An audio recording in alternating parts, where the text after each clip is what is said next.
Comment on a béton? RDC.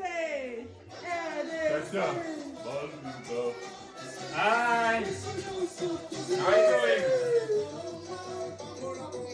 Are you good? Yeah, you watching the game?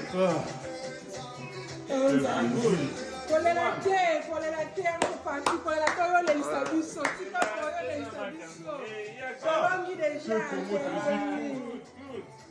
Imaginez How are you doing?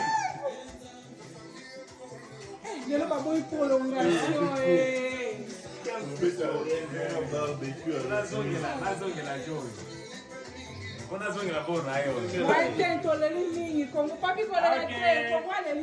I will call you later.